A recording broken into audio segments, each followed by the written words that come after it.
other day I had a complete conversation with a stranger. This woman was working with international relationships, and she was going to Uzbekistan. I think I pronounced that right. I didn't even know that place existed until she had mentioned it. And she was going there to deal with the corruption of that country. She gave an example. If a woman was in labor, and she went to the hospital, she'd either have to pay off the security guard, or even the nurse would be part of the delivery so that she could have a room to give birth to her child.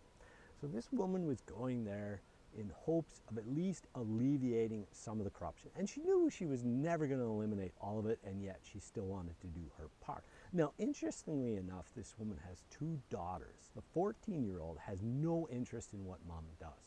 Mom says that she's probably going to be an engineer. She needs to build something or design something that's very concrete that she can actually see the results of. Whereas the other child, who's 11, is more interested in this, wants to learn. We can always learn about different cultures, about the different ways that people do things. But ultimately, we have to do our part to alleviate the different corruptions in our world. Now, in our gospel reading, we have the end times. Now, to explain this gospel, I want to actually go to the text before these two parts of our gospel readings. So the first part of our gospel reading is the destruction of the temple. Jesus foretells the destruction of the temple. And then there's signs and there's persecutions. So not exactly a very comforting reading. But in the text before this, we have the widow who gives all that she has, her 2 copper coins, in the temple.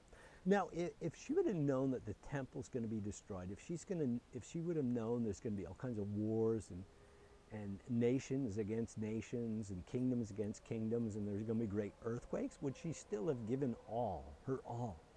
And ultimately, yes, because she placed her trust in God. As Christian people, we have to continue to go to prayer. We have to continue to foster that trust in a God who is eternal and a God whose love is also eternal. And one day, love will win out. We can't place our trust in a building like the beautiful temple. We can't place our trust in a certain nation or a kingdom, because those kingdoms and nations rise and fall. Even creation, as lovely as creation is, can sometimes go against us. I can't help but think of the Filipinos who go through 20 typhoons in 1 year. I can't imagine what it's like to live in that. But really, all these things that happen in our world ought to make us turn to the living and the true God. And really, as that first reading, the prophet Malachi points out, it's the Son of Righteousness that makes us righteous.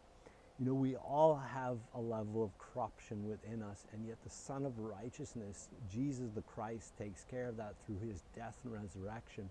But as we are placing our trust in that, may we do our part like this woman to try to alleviate the corruption in our world. And then as we receive the body and blood of Christ, we are reminded that we have to be body and blood of Christ to others.